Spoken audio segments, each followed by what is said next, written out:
2.5 hours drive east of Melbourne, roughly the distance from London to Cardiff, lies the historic township of Walhalla. This was one of Australia's richest towns and home to more than 4,000 people following the discovery of gold in the area in 1863. Life in Walhalla was tough though, with miners forced to endure fires, floods and disease. But the lure of gold made this mountain outpost a vibrant place with shops, breweries, churches, its own newspaper and 15 hotels, one of which, the Star Hotel, has been lovingly restored by owner and local tour guide Michael Leaney. How significant a role did the Star Hotel have to play in Walhalla in the 19th century? Well, the Star Hotel was one of the first hotels to be built in Walhalla. It was built in 1873, and it was the only hotel to survive the gold era. Most of the other ones closed in 1914 when the mines closed, but it lasted up until 1951 when it was unfortunately destroyed by a fire. It was very much a social centre. I mean, everyone enjoyed a beer in those days, and being located at the junction in Walhalla, it was one of the grander buildings with a very ornate ironwork veranda. Now, if one wants to have a good time here now, what are the kind of things one should be doing? Well, there's certainly lots to see and do, and one of the main things I always recommend people to do is to go and do a tour of the Long Tunnel Extended Gold Mine, where you can actually go and see the original gold workings, because that's basically what Walhalla is all about, is gold. Let's go and do it then. Okay, no problem.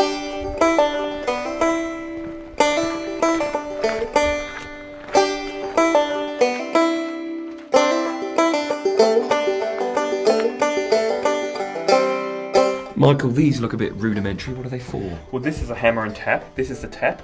Yeah. The guys used to hold this against the rock, okay. Right? And this was how they used to drill. One of their mates used to come and bash it on the end, and between each whack, you'd turn it a quarter of a turn, and then I'd hit it again. Of course, this was a very dangerous thing to do, because if I missed, you'd lose your wrist. If it was down lower, it could whack you in the knees, or if it was up higher, it would get you in the head. Okay, so after they've bashed it in, they've created a hole, like this one up here, and you can see the tap's actually gone right into the rock. They then pull it out. They stuff the hole with black powder. This was pre-dynamite, so they put gunpowder in, put a fuse in, light it. They'd do a runner out of the mine as quickly as they could. The thing would go kaboom. They'd come back in with a wheelbarrow, shovel all the dirt into it and take it out, and they'd repeat the process. How long did it take them to get this far? Well, this is about 115 metres, and it took 3.5 years. So it's a very, very slow process. And how far did they go in the end? They went to a total of about 300 metres. It took them another 6 years to get there. Let's go and have a look. Okay.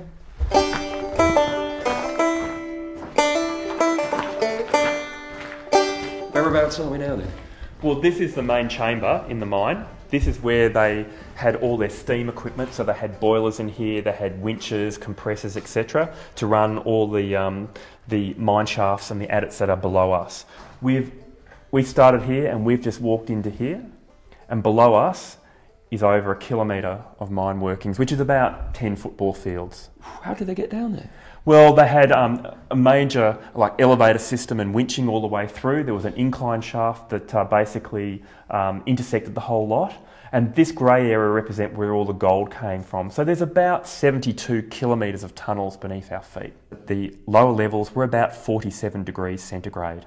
Very hot, very humid, but the water that was pouring in was coming in at about 3 degrees centigrade. So you could be working up to your knees or up to your thighs in cold water, and then you're in, tropics in your chest. So no wonder they got lung diseases. It was a major problem for them. Did many men lose their lives down the mines? Well, yes and no. There actually weren't that many accidents in the mines here, but everyone basically died because of it. Due to lung diseases and silicosis, it basically, if you worked in the mine, it was going to kill you. And so therefore, in our cemetery, it's full of the miners that worked in the mines. When you go and walk up in the cemetery, the things that are nice about it is that, you've got some really ornate headstones, but it also gives a real insight into what life was like and, how tough life was, with over 1,100 people buried into it and being tiered up the side of a mountain. It's quite unique. And I suppose after a hard day down the mines, the guys would have gone and got a beer at the end of the day. Certainly. A beer sounds like a good idea, and why don't we have one now? Let's relive those days. Okay. With all the history and mixed fortunes of this town, you'd expect to find a few restless souls knocking about in the afterlife. Well, if you believe in the paranormal, you might anyway. And Walhalla has its own ghost tours and its own spooky tales. So tell me a bit about the ghost tours. Well, ghost tours operate every weekend in Walhalla, and basically they go to the historic sites in Walhalla, like Windsor House, and they go up to the mine, and basically you're told all the tales of what it was like in the past and who lives and survives as the spirits of the past in Walhalla now. It comes down to whether you believe or not. Some people come on the tour and they're totally freaked by it, whereas other people come out from the tour and say, well, just a story. It's just stories of the past. And why do the ghosts like Walhalla so much? Well, I suppose it's because of our cemetery. It's being a bit bizarre up on the side of the mountain, and it's a dark and scary kind of place at night and very quiet, and the spooks kind of take over. And have you ever had any kind of paranormal experience yourself? No, not when I'm sober anyway, no. Walhalla's not just a fantastic place to visit to take in the history and heritage, it also offers many other activities. From cross-country skiing, tobogganing and horse riding, to whitewater rafting, four-wheel driving and fishing. And it's also the beginning of the Australian Alps walking track. And if that leaves you out of breath, simply sit by the river with a picnic and soak up the idyllic beauty of these mountains.